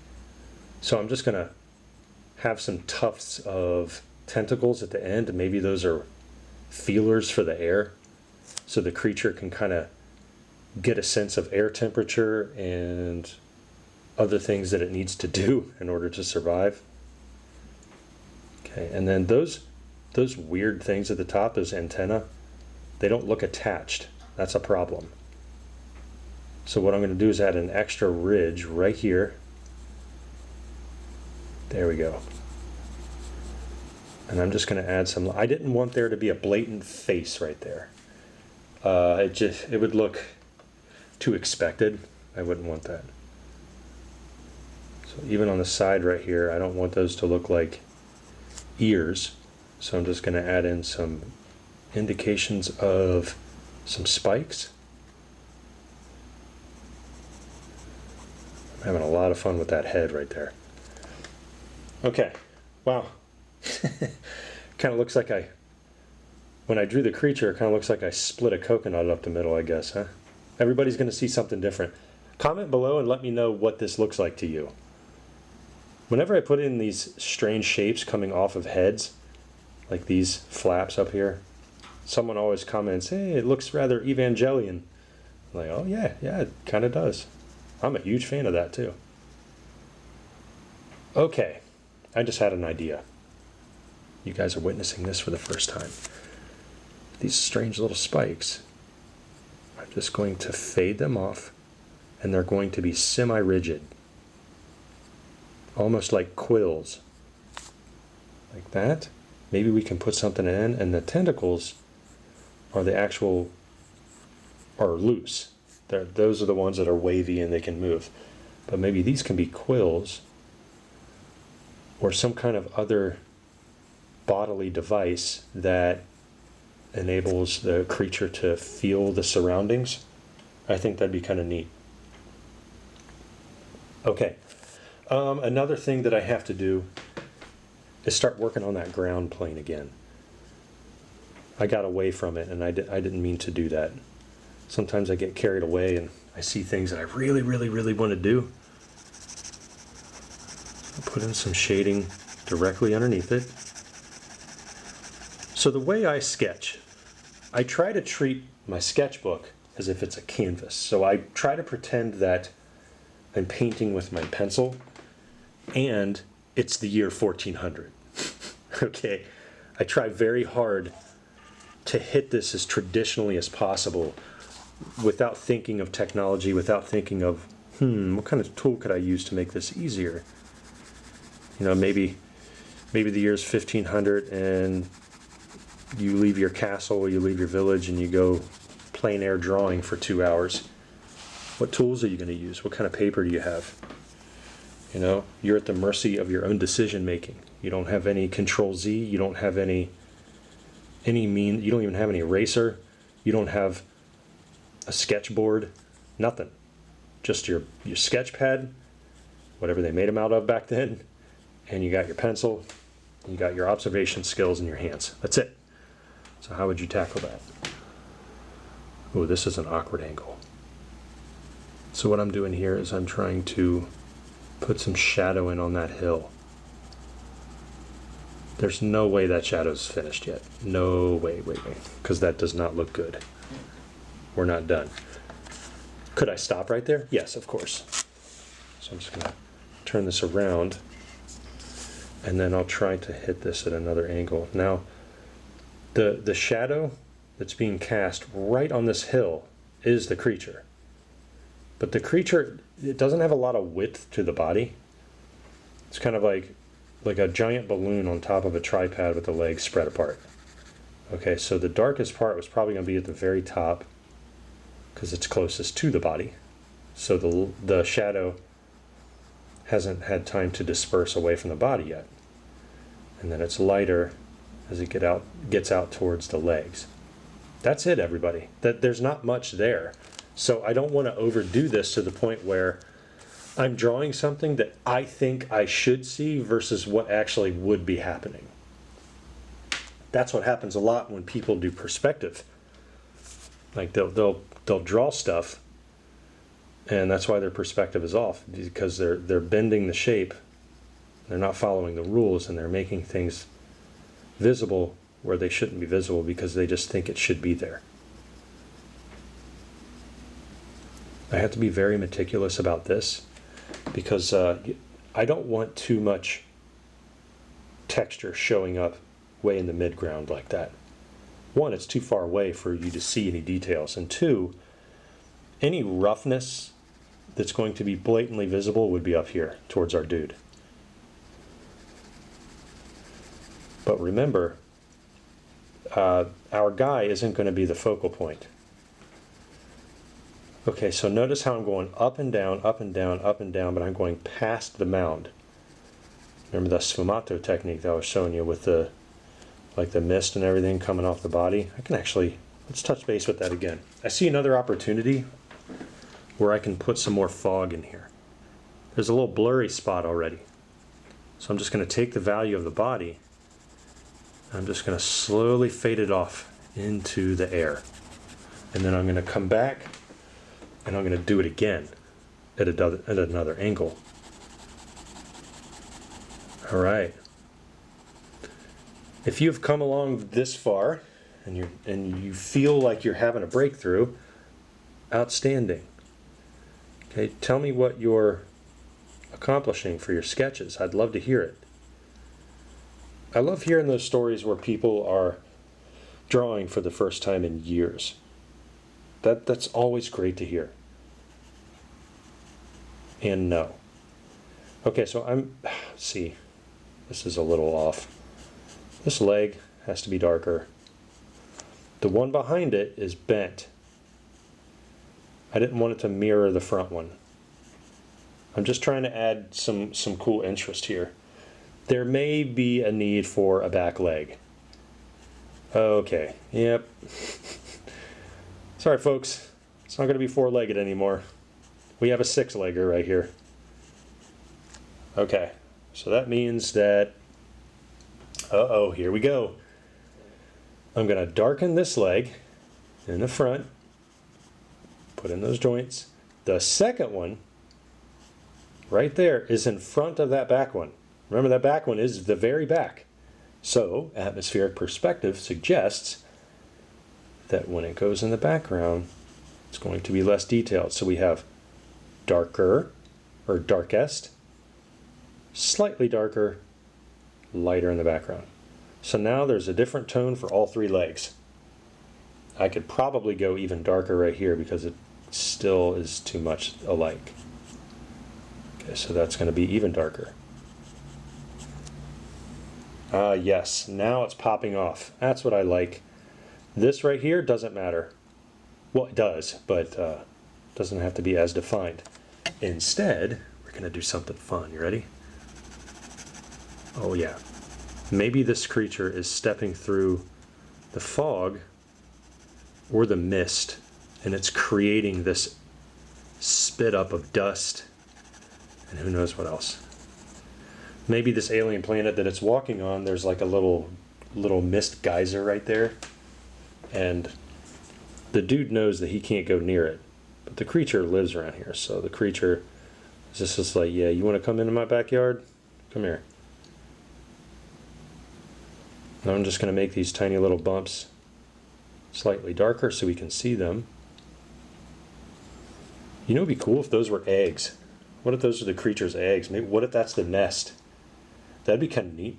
Okay, so now that we're putting in these tiny little eggs right here, going to start to put in some more details for the midground, just like where this creature's feet's going. Maybe it really is a nest. How cool would that be? We see these tiny little bumps everywhere. Some of these are showing through the mist. Maybe the mist is needed in order to keep them safe. And I think the story is starting to unfold now. I think this explorer is traveling, maybe the ship or the village that it established on a new planet has just been erected not too far away, and all of a sudden it comes across the mama, and it does not want to disturb what's over here. So the person is just gesturing with open hands, showing that there's no threat, no weapons or anything. Looks like the hand exploded. We'll put up both hands like this. Be like, hey, I don't want to do anything. I'm sorry. I'm going to back up now. And then the mama is like, okay, don't mean any harm. So I'm just trying to put value on everything. I don't want to leave any white or where the paper is. Instead, I want to make sure even in highlight, there's still value right here. There we go. Kind of looks like a big brain now. That dark spot. Okay. Maybe the eyes are on the side, but almost facing forward. Kind of like a cicada. There we go. Got to be careful with that though. Now we're getting some. See how much that face is transformed? That's totally wild. So much fun. And we're going to put in some little bumps on the body just to add some texture, add some interest. Parts of the shoulder here that could be showing through. We're going to put some bumps on it, but very faint. So like way in the back, some bumps, and then that's it. Subtleties, subtleties, subtleties. Extra fingers. Maybe that's like a hook. Remember, these are aliens, so it's not a normal hand. Okay. So now we can get into right around where the feet are for the astronaut. And maybe this astronaut has to pass through here, but isn't quite sure how to accomplish that yet because Mama is over here. And the only path to the ship is around her. So we don't want there to be any conflict. Okay.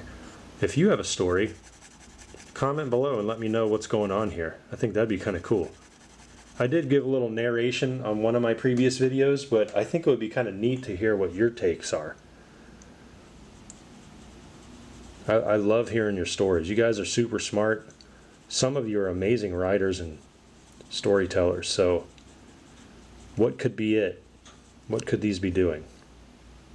Maybe some tentacles coming up out of here. Don't want it to look like a pineapple. I'm also trying really hard not to make it look like a xenomorph egg. Don't want that.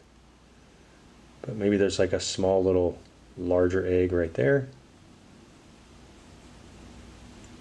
Now we're really starting to get a feel for all the cool environmental elements that we can put in here to really make it sing.